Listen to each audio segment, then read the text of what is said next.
There is no such thing as a safe house. Any fixed location is, by definition, a waiting target.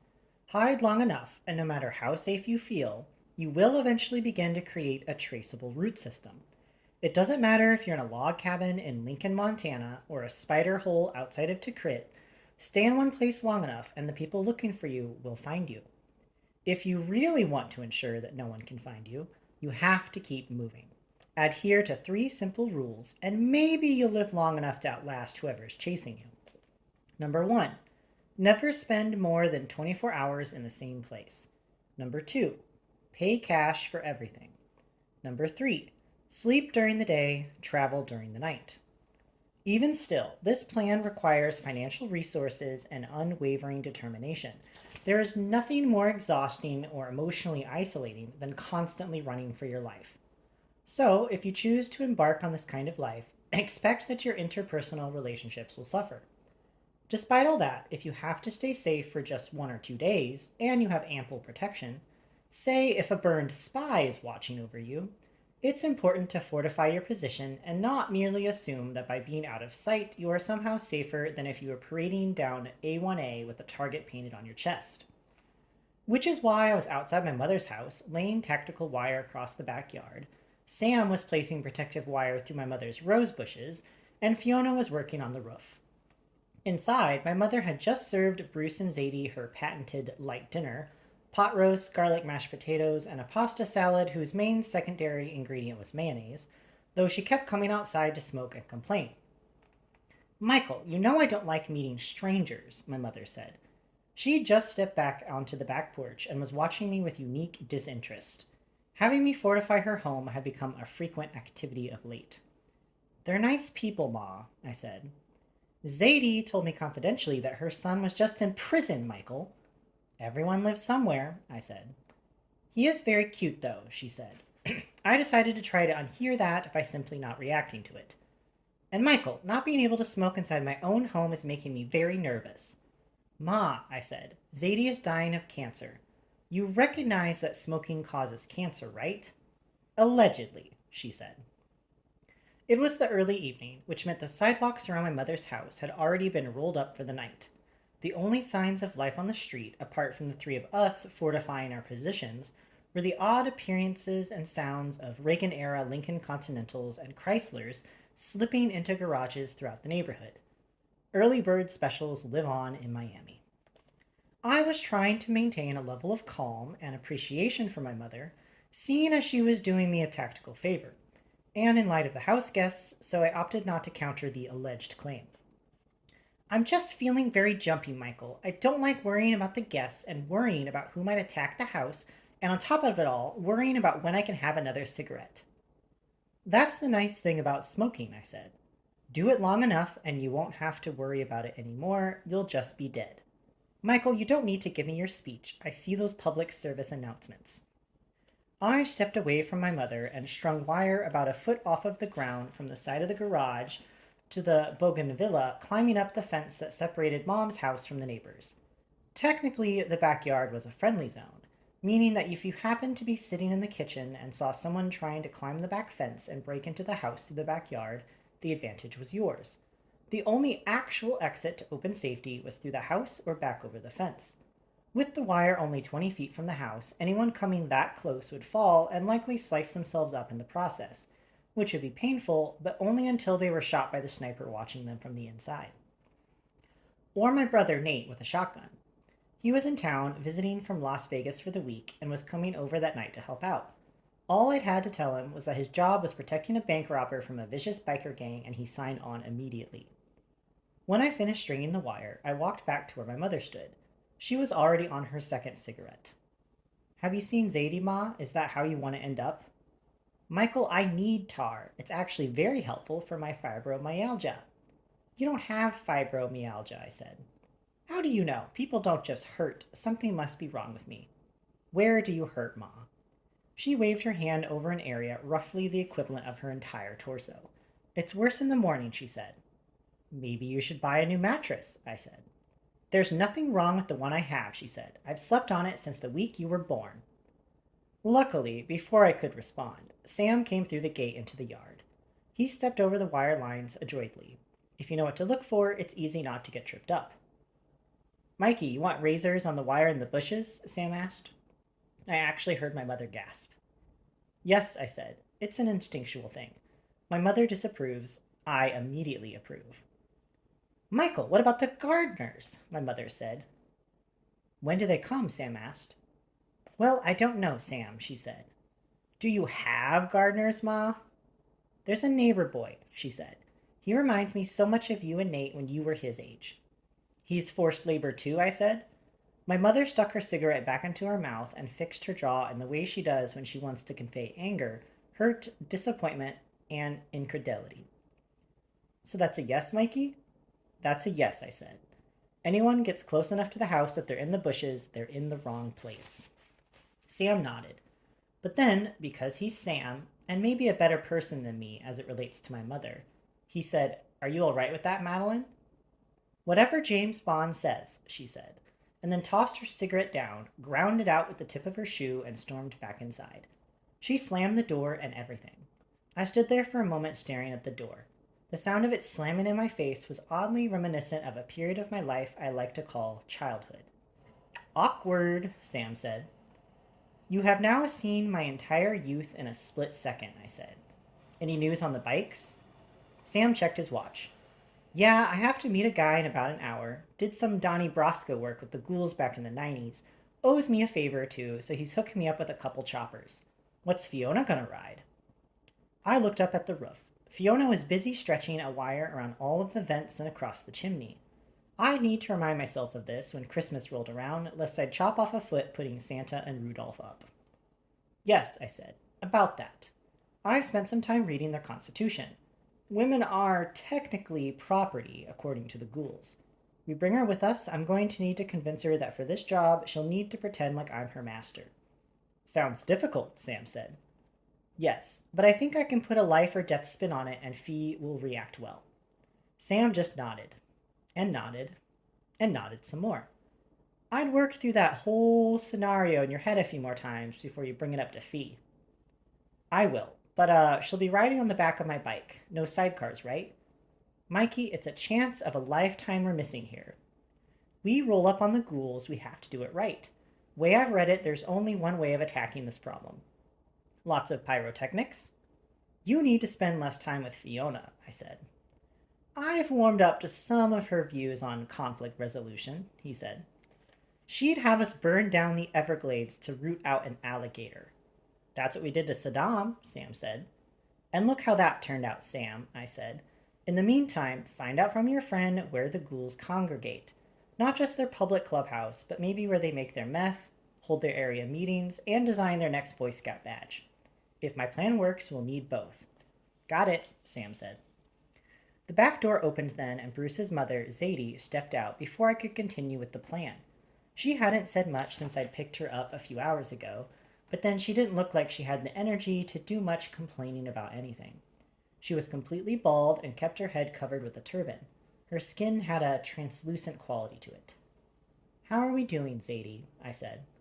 I'm not deaf, she said. Of course you aren't, I said. Then why are you shouting at me? Am I shouting? I turned to Sam and then back to her. Both were just staring at me. Apparently I was being loud. Sorry, I said. Habit. Tough to get through to my mother, you see. Your mother is trying to kill me, she said. The smoke? I said. The dinner. Just take a jog, Sam said. Work all those complex fats right out of you. Zadie was wearing a sweatsuit, but didn't look much like the jogging type. I came out here to ask you a question, she said to me. Ask away. Did Bruce do something stupid again? No, I said. You know, I'm 88, she said. I can handle the truth. I looked at Sam, but he was attempting to appear transfixed by a leaf. It's a complex issue, I said. He had good intentions. My son, always with the good intentions. She shook her head a few times. His father, my husband, may he rest in peace, was the same way. Your husband robbed banks too? I asked. When you're dealing with someone who has been alive for 88 years, it's wise to just come clean. Skirting around the corners of things is for the young and the restless. Buses, she said. Buses, Sam said. Now he was engaged. Buses? I said. Those minibuses, back before everyone had a pass, carried a lot of cash on them. A lot of coins, Sam said. Coins are money too. What about you, Zadie? I said. Ever turn over a liquor store? My husband and my son, she said, a derisive tone rising in her voice. No sense between them. Me, I understood a hard day's work. She explained that after her husband died in 1965 from a heart attack, she worked first as a teller at a bank, moved all the way up to assistant manager, but had to quit when her son was accused of walking out with some property. Property? I said. So that would be money? Someone said he took a roll of quarters, she said. Never proved. Who's to say he didn't have $10 in quarters in his pocket to start with? Who is to say? Sam agreed. She's got a point there, Mikey. Mothers want to think the best of their sons. This isn't spycraft. It's just common sense. No one who's had another human living inside of them for 9 months hopes to believe that human is a detestable waste of carbon. Not Zadie, not my mother, not Fiona's or Sam's or anyone's. Your son did what any good child would do, Mrs. Grossman, I said. He just tried to take care of his mother. He ran into a little problem in the process of it all, but it's going to work out. In the meantime, you'll stay here for a few days. My mother will order takeout, we'll drive you to your doctor's appointments, and everyone will sleep easier when it's over. And that's why you're running razor wire around this house? She said. Yes, I said.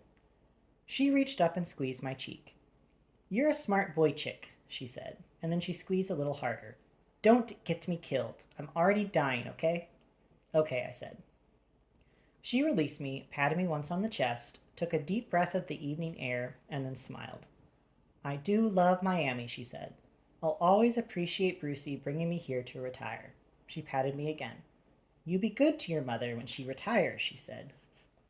She's never worked, I said, so retiring is more of a state of mind with her. She raised you, she said, and I don't see you out robbing banks. Someone did something right. She went back inside then, apparently content that she'd learned what she needed to know and taught me something too. Spunky lady, Sam said. I rubbed at my cheeks. Her fingers were like talons, I said. I wouldn't be surprised to find out she did some Bonnie and Clyde business back in the day, Sam said. Maybe she was Bonnie. We don't know. Cops killed Bonnie and Clyde, I said. We do know. A lot of that was covered up, Sam said. Top secret stuff, Mikey. One day I'll explain it all to you. There's a line I try not to cross with Sam. Breaking into his delusions was top on the list. So I just moved forward and asked, how much time does Zadie have left? I don't know, Sam said. I got what medical reports I could get. They never have the expiration date on them. But not long, Mikey. Not long. Then we need to make sure she's comfortable, I said. And what's the plan to make that happen? I think we need to kill Bruce, I said. Novel, he said. Actually, first we use him as bait, I said. Then we kill him. And then what, raise him from the dead? Yes, I said. Sam contemplated my answer. I don't see how this could fail. I explained to Sam the framework of the plan. We'd first drive out to one of the ghouls' clubhouses. The wonderful aspect of dealing with biker gangs is that they actually have clubhouses, which is quaint unless you stumble in looking for a bathroom and end up with a pool cue upside your head, hand them a stack of the documents Bruce took, maybe even some of the vaunted patches, and tell them we have the guy responsible and we're ready to deal. Tell them we caught him breaking into our business and that we tortured him and made him talk.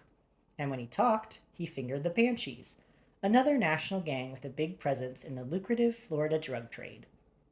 They also had a boutique business in prostitution and loan sharking, which made them an all-around great group of guys. At any rate, the ghouls would like the torture part. They were big on using welded material and power saws and apparently acid. A normal person driving a Chrysler Sebring would be shot during the course of this action, which is why we were going to play the part. Bikes, colors, a subservient Fiona to sit behind me, the whole deal. We'd make them an offer on Bruce's head, get a good sale price to deliver him to them. First thing, though, I said, we need to find Nick Balsalo's girlfriend. I've got a feeling that if she left him in that apartment just prior to his death, she had to know something was coming. You got a name on her? All Bruce knows is that her name is Maria. So I need to find a Cuban woman named Maria? That shouldn't be difficult. How many could there be in Miami? 50, 60,000? I figure you've probably got a buddy who could pull her electric bill, I said. Yeah, I could call in a favor or two, he said. And I'm going to assume Nick Balsamo will have a funeral shortly, I said. He doesn't seem like the kind of guy who had a lot of friends and family, so I'm going to say Maria turns up sooner than later. We get her to finger the ghouls definitively in Nick's death, we have something to bargain with. And if she doesn't do that? Motorcycle gangs in Florida tend to have pretty defined turf and markets, I said. I'm sure once the ghouls find out that the local chapter of the Banshees hired Bruce to knock them over, and us, that they'll be ready to kill someone. Sam started to smile. I see me wearing a leather vest at some point. Not to brag, but there was a time when a man could wear a leather vest and no shirt and make that work. You don't see that too much anymore. Fiona hopped down from the roof then, literally. She came off the low lip of the roof above the porch and landed as gracefully as a gymnast.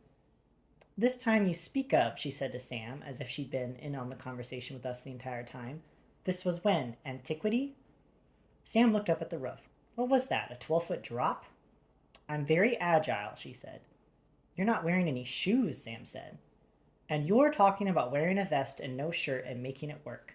There are mysteries beyond what anyone can perceive, apparently. She turned her gaze to me. I heard a rumor about me being property. Is that accurate? If you'd like, I said, I'd be happy to give you a copy of the Ghoul's Constitution and you can read it for yourself. No need, she said. I rather like the idea of being subservient to you and then springing into the face of some man with a handlebar mustache and teaching him a thing or two about how to respect a woman. That's wonderful news, Fee, I said. But you know that when the bikers get into a fight, it's never one-on-one. They'll rat pack you. Which is why you and Sam will be there to defend my honor, and why I'll have a very powerful gun, currently being used to help a rebel cause in Cuba, in my purse.